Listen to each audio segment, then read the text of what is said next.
साथियों, पेंशन के डिमांड करते करते पूरे 10 साल करीब हो चुके हैं, लेकिन अभी तक कुछ करवा नहीं हुआ है। दूसरी तरफ दिल्ली में 2100 रुपये महिलाओं को दिया जा रहा है, और अभी पता लगा है कि बिहार जैसे राज्य में जहाँ के लोगों को सरकार के कर्मचारियों को वेतन देने के लिए पैसे भी नहीं हैं, वहाँ पर चुनावी माहौल को देखते हुए वृद्धा पेंशन और विकलांग पेंशन की वृद्धि 3 गुना कर दी गई है। पहले वहाँ पर 400 मिलता था, और अब ऐसा पता लगा है कि उसको 1100 रुपये प्रतिमाह कर दिया गया है, या फिर करने की तैयारी चल रही है। ये इसका भी पक्का तभी होगा जब नोटिफिकेशन आ जाएगा, लेकिन अभी जो सोशल मीडिया से खबर मिली है कि 1100 रुपये प्रतिमाह करने पर फैसला सरकार जल्दी ले लेगी। तो ये क्यों हो रहा है? क्योंकि बिहार में चुनाव है। तो ऐसी स्थिति में ये जो हमारे कमांडर अशोक रावत जी हैं, वो कभी महाराष्ट्र में तो कभी उत्तराखंड में जो रैलियां कर रहे हैं, तो लेकिन उन्हें एक्चुअल में कहाँ करना चाहिए? जहाँ रैली करना चाहिए वहाँ नहीं कर रहे हैं। उनको चाहिए बिहार में रैली करना। ये देखें ना कि सरकार किस तरह से वोट के दबाव में आकर के वोटों के लिए और लोगों को पेंशन बढ़ा देती है। बिहार में यदि पेंशन सरकार बढ़ाती है तो कम से कम 11 करोड़ लोगों को पेंशन में वृद्धि होगा।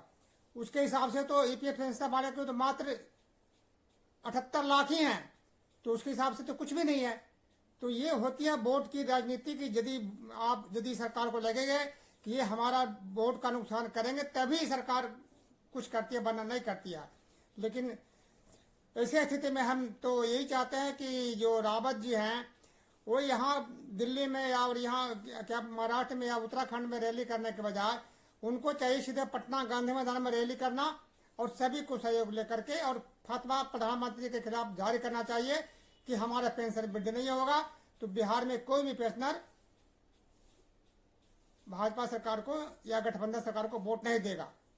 लेकिन पता नहीं हमारे अशोक रावत जी को क्या हो गया, वो अभी भी यही कह रहे हैं कि हमारा काम हो रहा है, और युद्ध स्तर पर हो रहा है, और 10 साल हो गए हुआ कुछ भी नहीं है।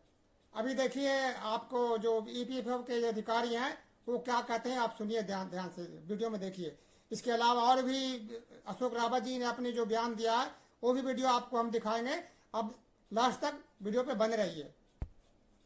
बढ़ाने पर है, तो इसमें मैं यही कहना चाहूँगा कि हमारी स्कीम जैसी स्कीम बनी हुई है, ये भारत सरकार की स्कीम है, इसमें ईपीएफओ एक इम्प्लीमेंटिंग एजेंसी है।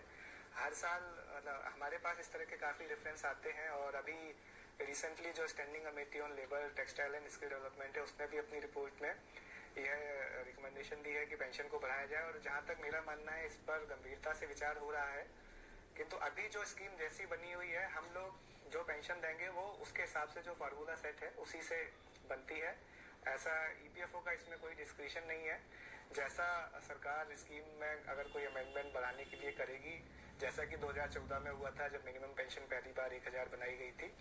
अब 10 साल हो गए हैं, तो ये समय है कि इसको बढ़ाया जाए।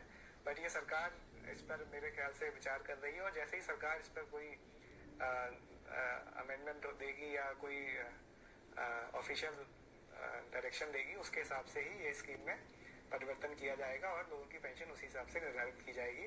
शिरडी के सांसद वाकचौधरी जी, सुन लिया आपने? ईपीएफओ के अधिकारी कह रहे हैं कि हम अपने दम पर कुछ भी नहीं कर सकते। पेंशन पर क्या कह रहे हैं, उनका स्पष्ट मानना है कि पेंशन बढ़ाना चाहिए, और चूंकि 2014 में वृद्धि हुआ था तो इसको बढ़ने की जरूरत है। लेकिन चूंकि वो सरकार के जो बनाए गए नीति के अनुसार ही काम करते हैं, उनको जो फॉर्मूला दिया गया है उसी के ऊपर ही पेंशन बनाएंगे, उसी पे काम करेंगे। अपनी तरफ से वो कुछ नहीं कर सकते हैं। हाँ, आपके बात में हाँ हम यहाँ मिलाते हैं कि हाँ आपका पेंशन बढ़ना चाहिए, लेकिन जब तक सरकारी आदेश नहीं आएगा तब तक वो कुछ नहीं कर सकते हैं। अब आगे देखिए इस पर रावत जी क्या कहते हैं। घूमकर एक जागृति बना रहे हैं, संगठन को मजबूत करने की कोशिश कर रहे हैं, क्योंकि संगठन रहेगा तभी ये काम होगा, एक अकेले का काम नहीं है। हमें जो आश्वासन मिलते हैं उसके तौर पे मैं आपको बताता हूँ।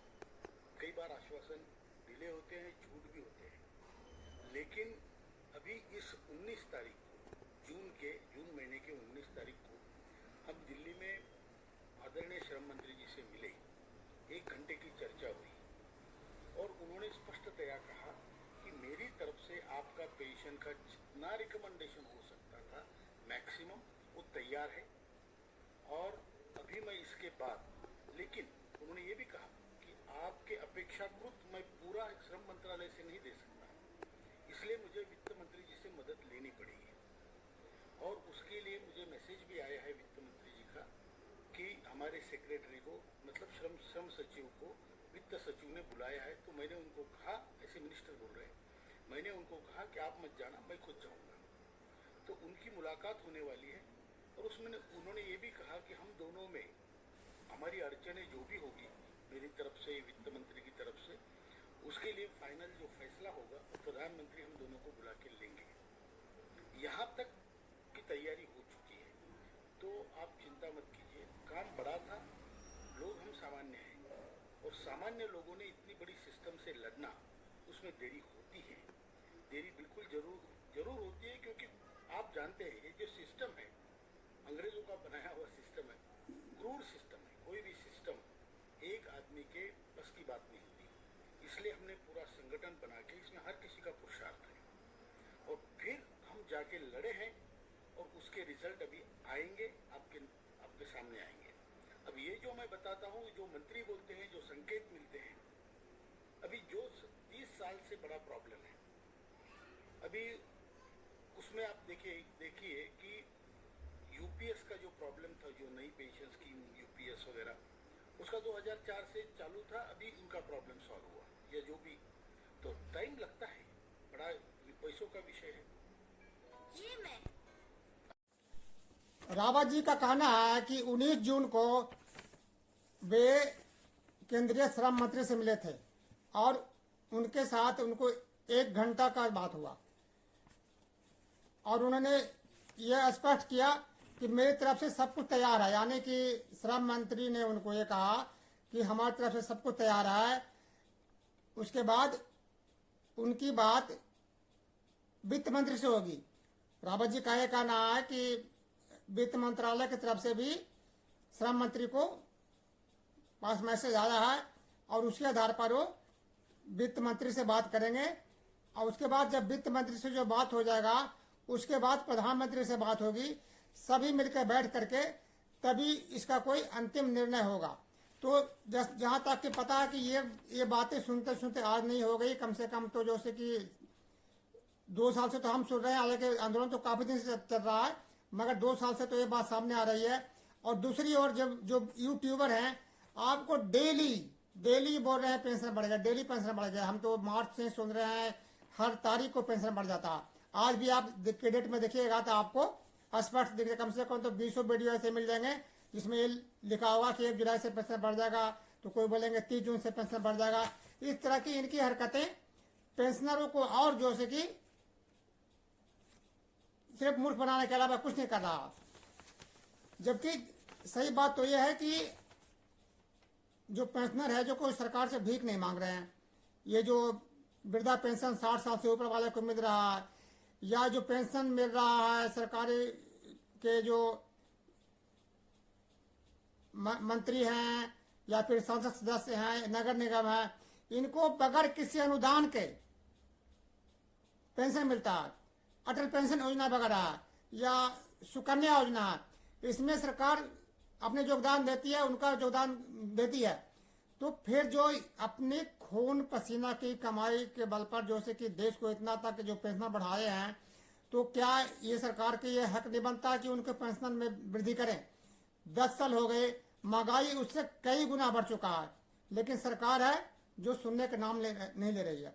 इसके लिए रास्ता सिर्फ एक ही है और कुछ नहीं, कि सरकार के खिलाफ आंदोलन बिल्कुल खुलेआम छेड़ दिया जाए।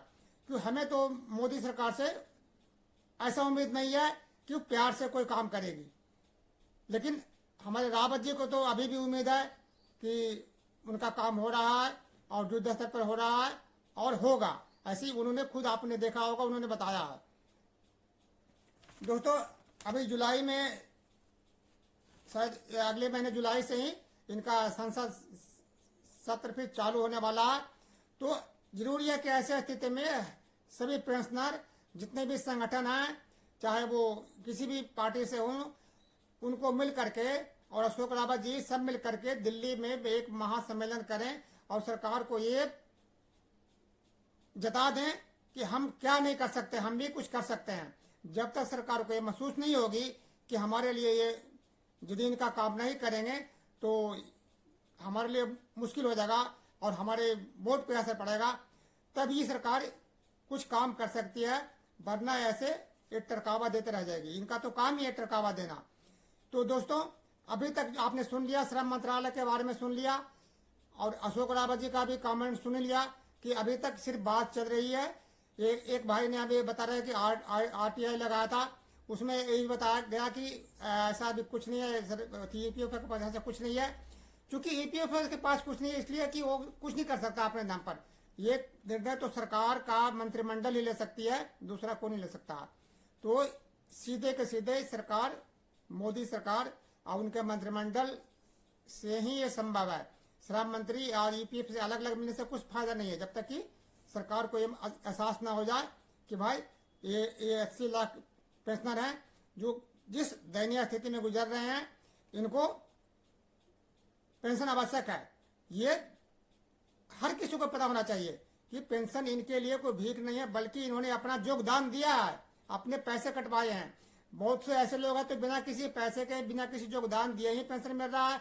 और हम लोगों ने किसने 2 लाख, किसने 3 लाख, किसने 1 लाख, 1.5 लाख दिया है, उसको पेंशन कितने मिल रहा है? 1000-1200 रुपये, 1500 रुपये। तो क्या ये शर्म की बात नहीं है?